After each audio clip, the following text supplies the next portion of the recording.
Hello and welcome to Overanalyze. My name is Levi and today I will be covering District 11, 1A. Alright, so location in District 11, we're kind of in hill country now. We're maybe kind of on the fringe, on the western side of it. Kind of right in the middle, so that's kind of where most of the teams are. Alright, so speaking of the teams, so we got Blackwell, Bronte, Garden City, Erie County, Robert Lee, and Veribus. So there was some movement. There was some movement here. Sterling City and Water Valley went to District 7 in 1A. And then Garden City came in from District 8 1A. Veribus came from District 12 1A. So there was some movement. Sterling City, one of the stronger teams in the district. Alright, so so District 11 in playoffs, almost the exact same as District 8. 3-1 in by district, the other three made it to the regional quarters. One lost in the regional semis after that, and the other one made it to the state championship game. The only difference is Robert Lee, the team that made it to state, lost to Sands, so that was really the only difference. But other than that, in the playoffs, exact same as District 8, which I thought was interesting. Alright, so as I said a moment ago, Robert Lee was the one to make the state championship. Of course, they lost, as I covered Sands earlier. So also their path was very different.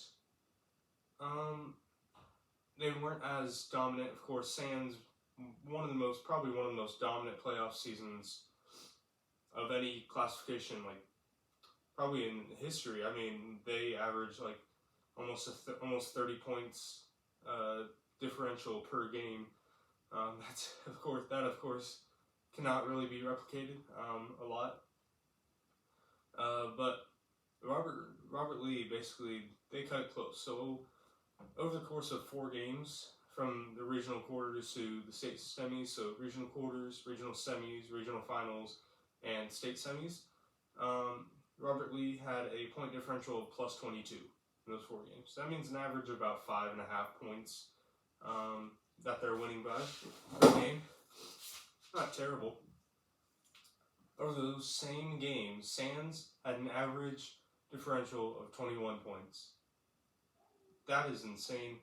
It really isn't fair to compare. I mean, Sands never won by less than 11. And in those 4 games, Robert Lee never won by more than 9. I believe 9, 8, 3, and 2 were those margins. So obviously it's not like fair to compare. Just absolute domination. I mean, they both did make it to the state championship game. You have to be extremely good to do that. I just thought it was interesting to see kind of the different paths taken. Not trying to knock Robert Lee at all. It's just, I think that just speaks to how good Sands was. Alright, so Robert Lee, in the state championship game, going in, they were 19-0, or no, 20-0, trying to get the perfect 21-0, but they lost, so they only had that one loss. So it looks like they have four seniors on 15 players on their roster. I think 3 starters. I'm kind of confident on that. So it's kind of like how I covered Sands. It's going to be difficult to replicate the same success, but Robert Lee made it to the state championship game for a reason, and it's extremely rare that it's only the players. So they probably got some good people coming up. So I don't think it would be a stretch to say that we could see them in the state tournament again, or at least getting extremely far in the playoffs. Alright, so next we got Erie County. They got second in district, and they made it to the regional quarters before being knocked out by district rival Sterling City. So they beat Buena Vista and Menard. They actually went 8-2 in district, and their only losses were to Robert Lee. So they beat Sterling City twice. in the district season, but then lost to them in the playoffs. Unfortunate for them. They've got, I think, only 2 seniors on 14-player roster, and I think only 1 starter. Again, that's just kind of me speculating, but maybe. So I mean, honestly, could we see an all District 11 regional final? Potentially. I mean, Erie and County, they're going to be very good next year. Maybe even advance farther than what they did, especially with like Sterling City leaving.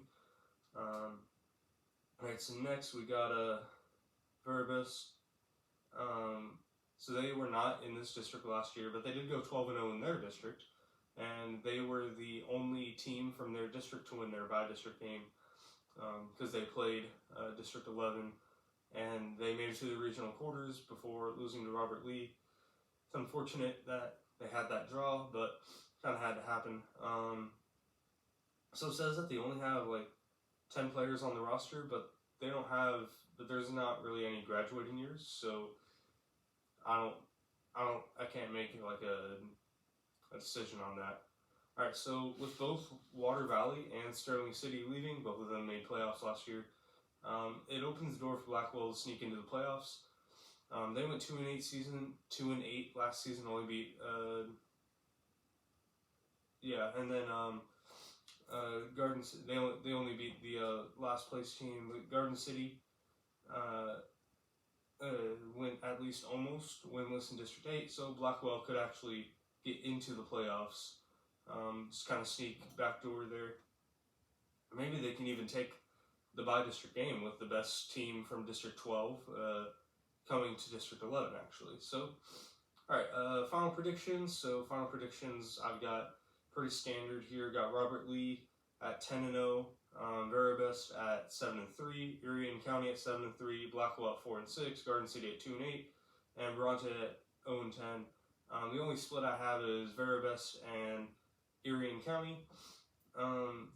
They split with each other, 7-3, and then I would force a tiebreaker. But we will cover that whenever I do the playoffs way in the future. So yeah, that's really all I have for District 11. Tomorrow I will cover District 12 1A. Alright, thanks for watching.